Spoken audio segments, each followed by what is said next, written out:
Good morning, everyone. This is Pastor Jim Davis again. I know that you've heard those funny jokes where they start out with, what does a lawyer and a priest and a zookeeper have in common? And then they come up with some kind of a answer line that's always kind of corny. And at the risk of sounding corny, but I don't intend to, I'd like to use that same takeoff this morning and say, what does a woman at the well, a Samaritan woman, Gentiles, worshipers that have come to Jerusalem, and John the Baptist have in common? Well, you might not know at first, but I'm planning on helping you see what that might be as we look to the Gospel of John. I'm not going to read the whole story. It's a long story, and if you've ever been in church, you probably have heard it over and over again. But it's the woman at the well who comes in the middle of the day. That's the hottest part of the day, and she's alone. That's not when women went to the well. They were the water carriers, but they would generally come in the cool of the night where they could sit around and chit-chat and be brought up to date on the latest gossip that was going on. And that's when they would have their friendship. But she comes alone. And I think you'll understand why when we go on with the story. Now, Jesus knew that she was there because he knows. And he went out of his way to talk to her. The disciples couldn't understand why he was going through Samaria, because they didn't go that way. They wouldn't set foot in that town if they could help it at all. And they would walk miles around just to not go through Samaria. So when Jesus said, I must needs go through Samaria, it threw them. They didn't know why. So they watched, and Jesus came up to Jacob's well, and there's this woman all by herself sitting there in the heat of the day trying to draw water. And Jesus comes up, and if you remember the story, he asks her for a drink, and he tells her, you know, if you knew who I was, you'd be asking me for a drink. And there she is saying to him, I don't know how you're going to give me a drink. You don't even have a pot. You don't have a water pot to dip with. And he says, no, you don't understand. The water that I give you is not coming from Jacob's well. And he talks to her for a while, and she's puzzled at who he is, but she begins to get the feel that this is somebody special. And then he asked her the question that brings out the lifestyle and the story that she doesn't really want to deal with. The one that has made her lonely, lonesome, and alone at the noonday hour. He says, call your husband. And I'm sure that all of a sudden that every bad memory is racing in her mind to and fro, and all she can think of is heartbreak. And everybody looked at her and thought that she was nothing but a sin-soaked and sex-driven, silly old soul sold out to sin. And I'm sure that she says, I'm not going to answer that question. I can't answer that question. I want to bring up all that guilt and shame and degradation that I feel that makes me feel so all alone. So she simply says to him, I don't have any husband. And he says, you've spoken well. He said, because you've had 5, and the one that you're living with is not your own. But notice he does not call her trash, and he doesn't call her gutter scum. He simply makes her address her life the way that it is. He makes her look into herself and to see the lonely spots that life and trouble has brought her way. Call your husband. I don't know what went through her mind. Is it Abraham, Joel, or Simon, or John, or Samuel? No. There's too much. I can't deal with it. I don't have a husband. And that's the way we are sometimes. We don't want to deal with what Jesus already knows. But Jesus also knows something else, and he may know something that you and I don't, because our decision about this woman's character is that it is all terrible, all sinful, all sexual, and all bad. She doesn't seem to wear very well in the marriage bonds. But a woman didn't have standing in the courts in those days, and a woman couldn't get a divorce. So she's either been dumped 5 times. But you know, there's another alternative thought that you might consider. She may have been to the cemetery 5 times. Now, I doubt that that's true, but in taking an opinion that we get so often from preachers that she had run from one man to the next, may not be the case. But I'm telling you what is the case. This woman is a broken woman, and she's with a man who will not make a commitment. Why did he take her in, and why does she think so little of herself to become just a kept woman? What is going on? Is she good at cooking and cleaning?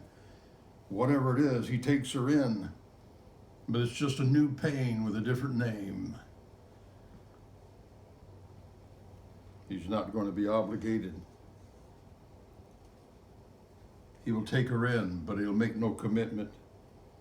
So she stands there in embarrassment. The hated Samaritan woman, the used woman, alone and draped in her shame and bowed over with her guilt, and no friends left, for she comes alone to the well, worshiping at the wrong temple, misunderstanding the right God. And perhaps for the first time in her whole life, she now meets a man who doesn't want anything from her. She meets a man who wants to give her something. He wants to give her a drink that will cause her to never thirst again. He wants to give rather than use. He wants to give rather than take. He wants to give rather than abuse. Oh, there's an awful lot to tell in this story, and we could go on, and I would love to do it, but we don't have the time. Although there was one important point that I want you to get out of this story today. And it's found in the 4th chapter of the Gospel of John, and it's verse 28 and 29. It's the end of the story. I want you to get this point. The woman then left her water pot. She was in a hurry. And she went her way into the city and saith unto the men, probably because no woman would listen to her. She saith unto the men, Come, see a man which told me all things that ever I did. Is this not the Christ? Come, see a man who told me all things that ever I did. Is this not the Christ? Her revelation of Jesus has something to do with not the water that he was going to give her. She didn't go back and say, hey, I know somebody that can give you water. It's a special water. You drink it, you'll never thirst again. No. She went back and said, come, see a man.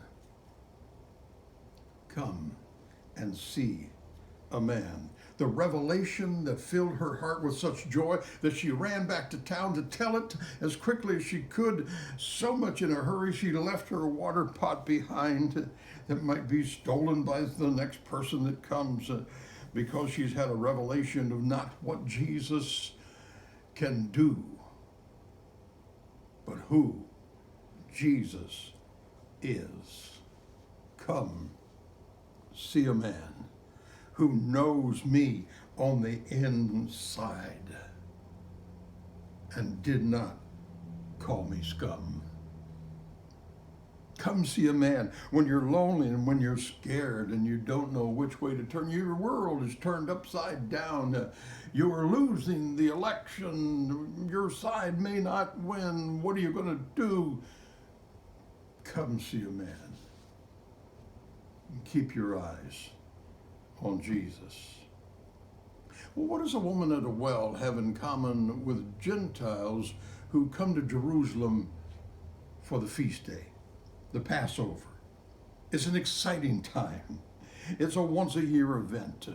They come singing and shouting and dancing their way into the temple. Oh, there's joy that fills their soul. And they probably are chanting and singing, when I see the blood, I will pass over you. That used to be in the hymn book when I was a kid. We used to sing a song with those words.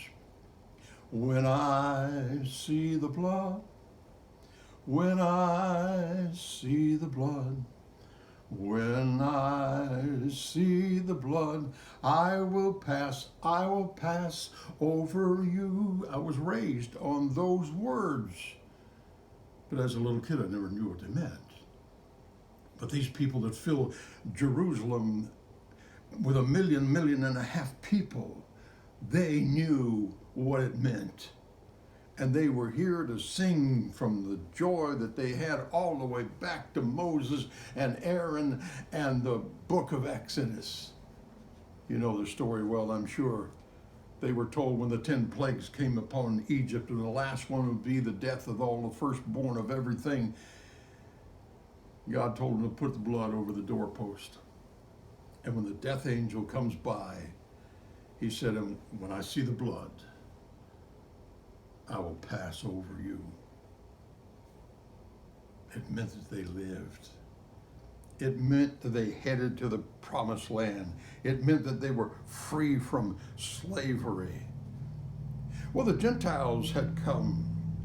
Now, they were undoubtedly converts to Judaism. They had a brand new religion. They had come to worship in Jerusalem. There was excitement in the air. 1 million people with the hubbub and the bustling around. And they could maybe look up old friends and see if they could find any of the family there. They could go and check out the temple and all of its beauty. And they could sing and shout, Jehovah has saved us. But as much as there was that kind of excitement, there was some kind of a cloud, a deep cloud, a gray feeling that hung in the air that something was not right. Religious leaders would soon reject Messiah. That was the very one that they were wanting to see. And in the Bible, in the 12th chapter of the Gospel of John, a little bit further over, it says this, and there were certain Greeks among them that came up to worship at the feast.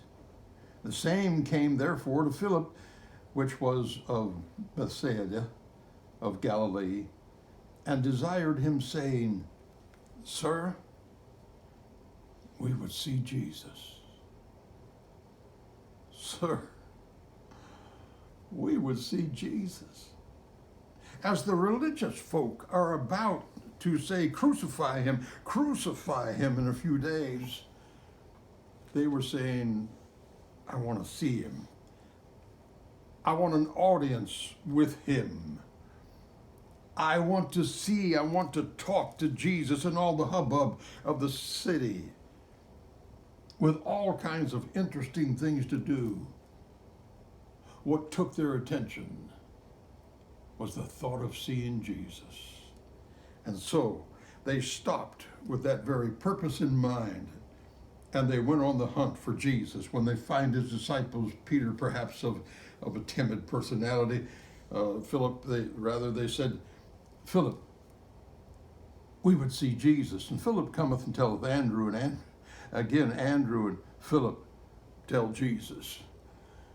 And sometimes you want to find Jesus, you come to the one that should know him and should be able to tell you who he is and where he is and what he can do for you, but they don't know how to get you there. And they have to call upon an elder, someone else to help. But this crowd is not going to be satisfied with anything less than seeing Jesus. There's nothing more important in your entire life.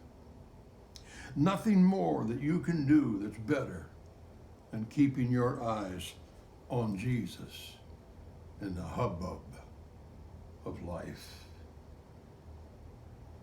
Well, there was a third one, John Baptist. But John Baptist is going to take us a little bit different, in a little bit different direction. John the Baptist, well, he was Jesus' older cousin. He'd been spending time out in the wilderness, but he came back to town and he began to preach, and he preached the lead crusade services being set up and making preparation for the Lamb. Behold the Lamb that taketh away the sins of the world. Prepare ye the way of the Lord. Straighten out the path. That was John Baptist's message. He was a fiery preacher. He was kind of wild. He looked like somebody that maybe you wouldn't want to listen to at first, but the message that he would give would be intriguing, and he would touch people, and he preached with such power and such force. He held back nothing. A lot of people didn't like him for that, and a lot of people did. But there was a powerful message that was coming from the man who came out of the bush. And he would dare, when he stood before King Herod, to say, "King, you're living in a sinful relationship, for you have your brother's wife, and that's a sin." He held his head up high, preached the truth to evil, and the evil king locked him up, would have killed him, but he was a little bit afraid of him because he knew that he represented God. So he locked him up and threw him in jail. Well, there was a day when Salome, Herodias' daughter, came and danced for the king, and the king was so impressed with her sensuality that he said, "Well, I'm going to give you a great gift. I'll tell you what, I'll give you to the half of my kingdom." Now, you know that you're listening to the words of an old fool, but he's going to give half of his kingdom away to a belly dancer. That's how pleased he was. Well, when it came time for her to ask what she was going to ask of the king, she went to her mother first, and her mother said, "Ask for John Baptist's head on a platter." And so that's what she did. King wasn't too happy about it, but he'd given his oath, and so he had to follow through, and he had him killed. But before he killed, in the darkness of this deep, dark, dirty dungeon of despair, John Baptist sat there with his brain in spasms, saying, "I've been preaching for Jesus. I'm here because I stood for truth.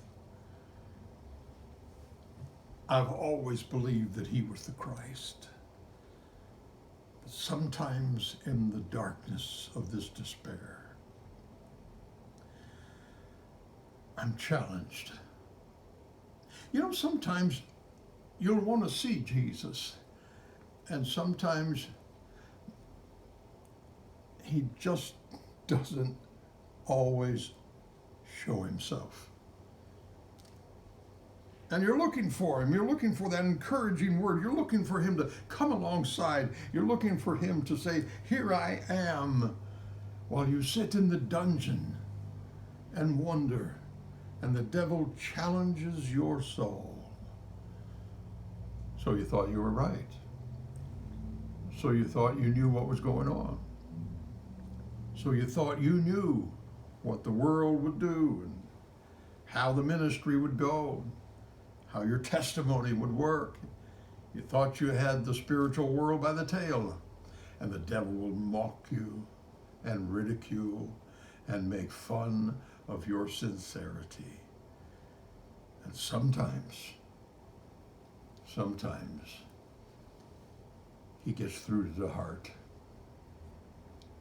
and we get lonely, and we get lonesome. And the question comes, what's it all been worth? Is it really true? And John Baptist, in the 12th chapter of the Gospel of Matthew, he says,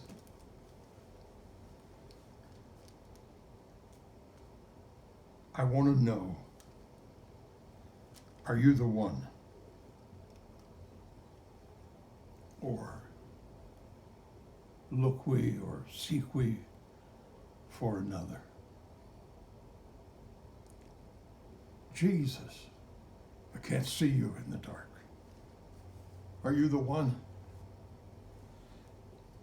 I think you're the one. I've been thinking you're the one. I've always thought you were the one. But my spirit is challenged. So he sends his disciples to Jesus, and they ask, John Baptist wants to know, are you really for real? Or do we look for another? And Jesus says, he doesn't say I'm real. He doesn't say I'll be there soon.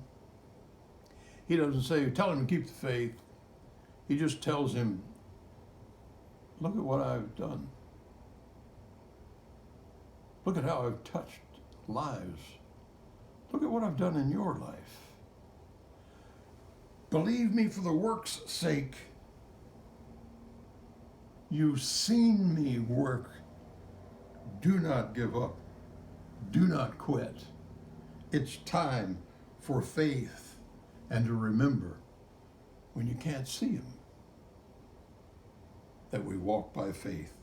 We used to sing a song in our church. It says, look what the Lord has done. Look what the Lord has done. He healed my body. He touched my mind.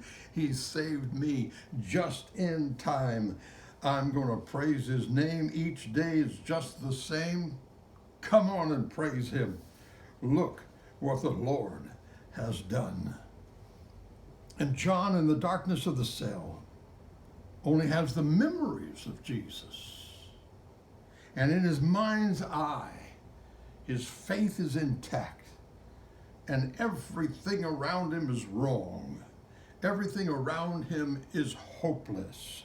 And he will end up with his head on a platter before it's over, but not before he gets an answer to the question, are you the one, or look we for another?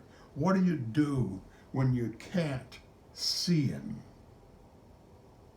Remember what he's done, and keep your eyes on Jesus in the dark. Look for him at the last place you saw him. You know, years ago, I decided to make a computer template for my sermons so that when I came back each week, I could go there and just have a template that was all laid out with the places where I could plug in what I wanted to put in it. And it had the introduction and the parts, you know, the Roman numerals 1, 2, and 3, and 4, and 6, 7, and 8, whatever. And then the 1, 2, and 3, and A, B, and C, whatever it needed. And then it had conclusion. And I purposely typed something in at the bottom under conclusion, and I typed in the verse that I gave to you today.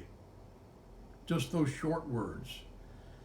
And on that template every week, when I get down to the conclusion, I've done all my study, I've put in my time, I've done my job, I've answered my call. And before I make the conclusion, I have to look at that question on that template. Sir, we would see Jesus. And the question is, have I brought my sermon, my time, my organization, my pet doctrine, my peeve for the week, my opponent, my friend, my favorite politician? What have I brought in that message? And every week, I want it to be this. And I check it again every week when I see those words, Sir, we would see Jesus.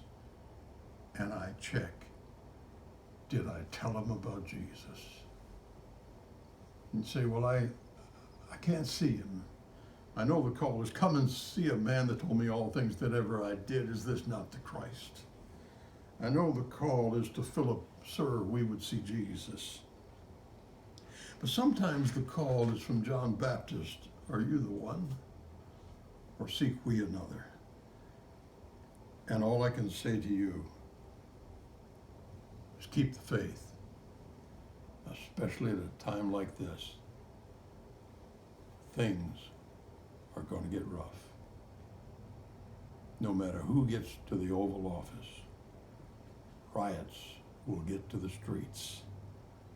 Keep your eyes on Jesus, and if you can't see him, focus in the dark of your mind on the last place you saw him until he shows up again. God bless America again.